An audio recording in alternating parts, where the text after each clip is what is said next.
savez, tous les hommes de Dieu avaient le discernement quand Internet est venu. Oh non, c'est le signe de l'antichrist. Oh non, c'est les temps. Qui se rappelle cette période-là? Non, n'allez pas là-bas. Et à un moment donné, ça a absorbé tout le monde. Et aujourd'hui, on ne parle même plus de signe de l'antichrist. Avant, arrobase, ça signifiait quoi? Et on dirait que ça, c'est 666. Il y a trop de choses autour. Et quand je suis en train de préparer mon message, Dieu me dit, il faut que tu parles de la télévision. Dis avec moi, c'est une ruse du diable. Télévision vient de deux mots, télé et vision. Télé signifie loin et vision qui parle de la vue. Mais comprenez aussi que la vision, spirituellement parlant, n'est pas ce qu'on voit, mais c'est ce qu'on veut voir, ou bien ce qu'on va voir. Donc la télévision est donc un instrument qui a été créé dans le but de te montrer aujourd'hui ce que tu vas voir au loin. Tout ce que l'ennemi veut introduire dans ta maison, il introduit d'abord dans ta télé. Tout ce que l'ennemi veut introduire dans ta vie, il introduit dans la télévision. Parce qu'en regardant la télévision te fait avoir une vision, te fait développer une vision qui est futuriste. Mais en réalité, j'ai envie de te dire, l'esprit de l'homme, quand il reçoit les informations, n'est pas dans la dimension de l'analyse d'abord. Le cerveau obéit aux ordres. Donc la télévision est un moyen subliminal de donner des ordres au cerveau. Alors prenez le temps et remarquez. Tout ce que la télévision a fini par vous montrer, dans les premiers jours, vous ont choqué, mais après, vous l'avez accepté. Parce que ça impose quelque chose à ton esprit. On a vu à la télévision des personnes venir dans les clips américains au début. Pendant que nous, on portait les gros pantalons, eux, ils portaient déjà les ras de fesses. Nous, on n'était pas encore arrivés à ce niveau-là. Mais qu'est-ce qu'on faisait? On regardait. Et à force de regarder, aujourd'hui, là, nos sœurs portent grillage. Ça veut dire que les gens payent cher pour payer habits, pour porter. Elle paye cher pour se déshabiller. C'est que habit qu'elle a payé cher, là, ça montre tout son corps. Dans habit, on voit son ventre, on voit une partie de ses seins un peu. Des fois, le bout même est déjà sorti. On voit un peu de ses fesses. Elle porte longue robe et puis fente vient ici. Mais tout ça, là, n'était pas dans notre mentalité. Remarquez, c'est des choses que vous avez vues à la télévision.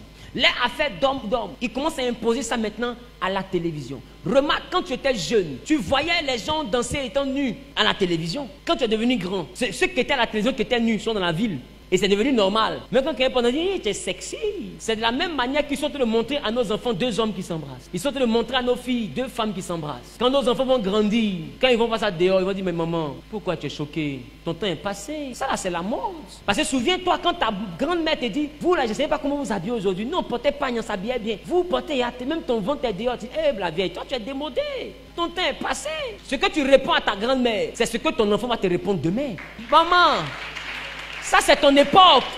Nous sommes à l'époque où c'est normal que deux femmes se marient. Maman, réveille-toi. C'est vieux jeu. La vieille, ton temps là, c'est fini. L'homme là que tu vois là, je suis ton fils, mais c'est l'homme de ma vie. La quoi vie? C'est l'homme de ma vie. Yeah, mon garçon, il est fait là. Il dit, la vision va venir quand je répondrai de mon esprit sur toute chair. Non, la vision est une conséquence d'un esprit qui est répandu sur une chair. Ça veut dire que si on parle de télévision, ça veut dire que la télévision permet une vision parce qu'elle est dominée par un esprit qui permet la vision. Donc, il ne faut pas regarder la vision. Il faut regarder quel est l'esprit qui est répandu pour que la vision arrive.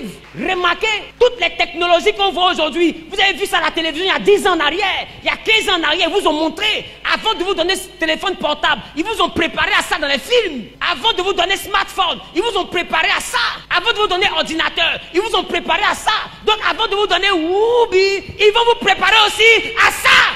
Quel est l'esprit qui est derrière ce qu'on voit à la télé? C'est une ruse du diable. Et un autre point des médias que je touche, Internet. Vous avez oublié. Mais pour ceux qui sont un peu plus loin à l'origine d'Internet, ont compris qu'on n'avait pas d'abord les réseaux sociaux. On avait les sites web, les boîtes mail, les uns causaient par mail. Et puis après ça, il y a eu MSN. Après MSN, il y a eu quoi là même là? Skype, voilà. Et tout. Jusqu'à ce qu'on arrive à l'époque des WhatsApp et des Messenger. Et puis même Messenger est passé. On est maintenant au temps des TikTok, d'Instagram, etc. Tu vois que plus on avance, plus on part quelque part. Mais ils nous envoient quelque part. Mais remarque, au début tout était permis. Mais à force d'avancer, ils ont toujours une nouvelle mise à jour de politique. Parce qu'à chaque jour, ils introduisent leur nouvelle vision. Aujourd'hui, il y a des mots que quand tu dis, on te bloque. Pourquoi? Parce que ton mot là ne sert pas la vision qu'ils ont. Ça veut dire que tout le monde est sur Internet, mais Internet envoie tout le monde quelque part. Quand tu ne veux pas aller dans cette direction, Internet te bloque. Aujourd'hui, fais des publications pour attaquer les hommes qui se marient ensemble, on te bloque. Parce que tu ne vas pas avec leur vision. Tout ce qu'ils font, il y a un esprit qui permet cette vision. Ils vont quelque part. Autant des sites web, c'était www.yahoo.fr. Mais le www là, World Wide Web, la toile d'araignée mondiale.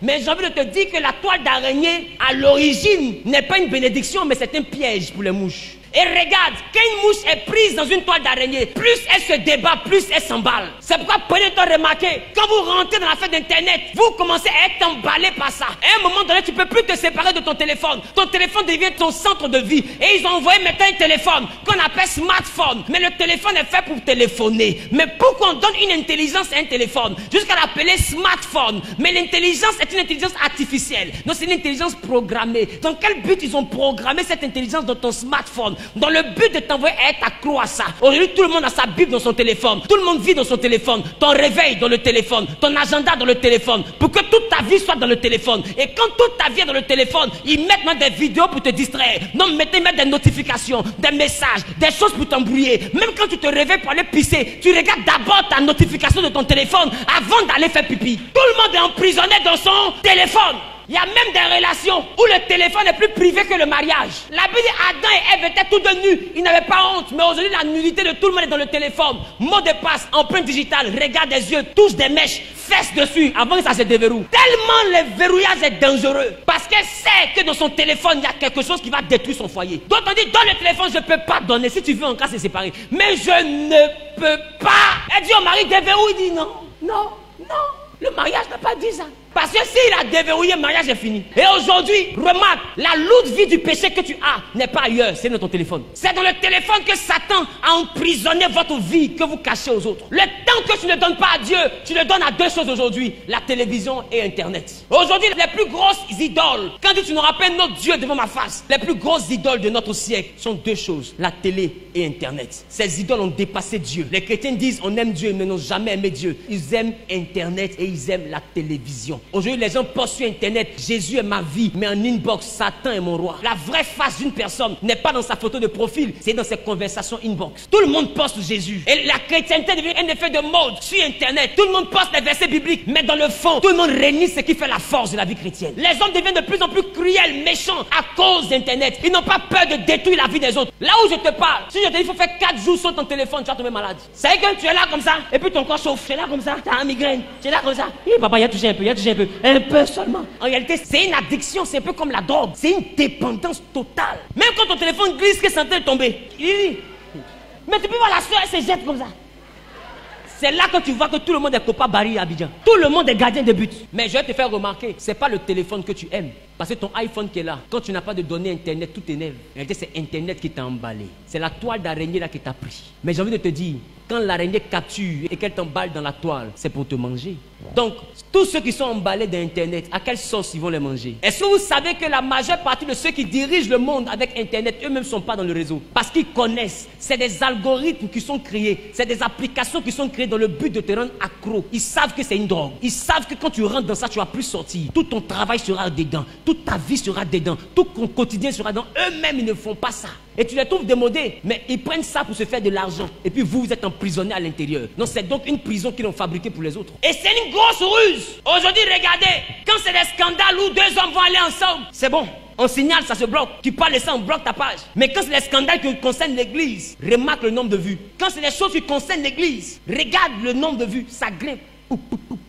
Quand c'est un scandale de l'église. Mais quand tu viens dire quelque chose de normal, quelque chose de sensé, regarde le nombre de vues. Quand tu viens dire quelque chose d'intelligent, regarde le nombre de vues. Mais quand tu viens parler des caleçons de X à glisser, sein de Y est sorti, regarde le nombre de vues. Comme si on montre ça à tout le monde. C'est la promotion de la bêtise. Tant que tu es dans la bêtise, les réseaux sociaux font de toi une star. Mais quand tu veux moraliser, quand tu veux conscientiser cette génération, on te signale et on te bloque. On te rend invisible. L'algorithme fait que c'est 2 likes, 3 likes. Et puis ceux qui sont en train de parler de la pornographie, des choses bizarres, eux, ils ont 20 000 personnes connectées. Et ils deviennent des stars. Mais quand ils deviennent des stars, c'est pour devenir des modèles. Quand ils deviennent des modèles, c'est pour envoyer nos enfants à les imiter. C'est pour envoyer leurs bêtises à devenir notre quotidien. C'est pour envoyer la vie à devenir comme ce qu'ils disent. Ils ont un but, c'est de transformer le monde.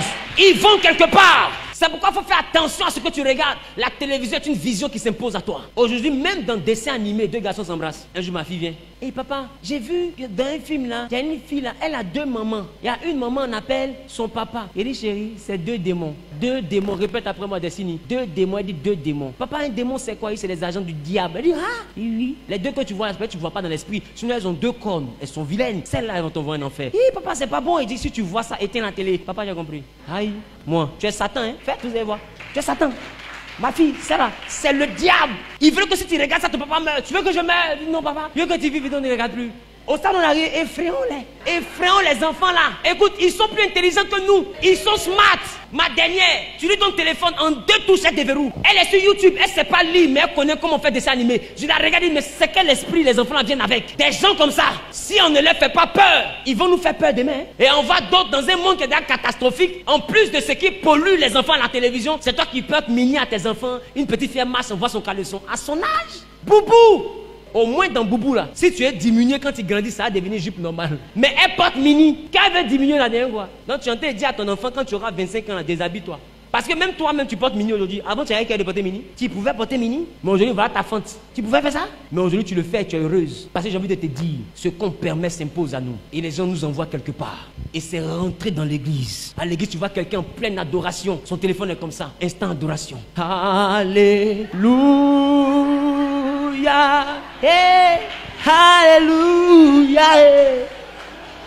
Ils sont comme 140. Alléluia. Oh, lo sokolobo, le calabraque. Pataye, pataye, pataye. Alléluia. Même dans ton adoration, téléphone est dedans. Non, finalement, Dieu qui te sauve là, il a quelle place qui lui appartient à lui seul? Quelle est la place qui lui appartient à lui seul? Je vous assure, quand tu as la Bible dans ton téléphone, que tu n'as pas la Bible sous forme de livre, tu ne plais pas à Dieu. Même si tu as ça dans ton téléphone, il faut acheter une Bible qui n'a rien à voir avec ton téléphone. Et le jour où tu veux parler à Dieu vraiment, tu prends la Bible de ton téléphone, tu mets ça à côté de ton téléphone. Parce que Dieu, quand il regarde le téléphone, il voit toute l'abomination qui est en train de rentrer dans la terre. Donc quand tu lui montres encore sa parole dans ce téléphone, c'est un peu comme si un papa ne veut pas te voir avec ton ami qui est impoli là. Et puis tu lui montres une photo, il dit ma fille, il y a longtemps, il t'a vu, envoie-moi la photo. Et puis la photo là, c'est une photo où sa camarade a fait cheese. Dis-moi, ton papa il va te féliciter, c'est ça? Insulter, il va t'insulter là. Tu vas comprendre. Parce que tu sais que cette camarade, il ne l'aime pas. Et je vous assure, au stade où nous sommes, le téléphone n'est plus agréable à Dieu. Parce que le téléphone lutte la place de Dieu. Le téléphone m'a pris la place même de la femme et du mari. Le téléphone a fini ça maintenant. Le téléphone prend la place de Dieu. Même les nounous, elles doivent surveiller ton enfant. L'enfant est en train de jouer, il est en train de se blesser, elle est sur le téléphone comme ça. Dis avec moi les ruses.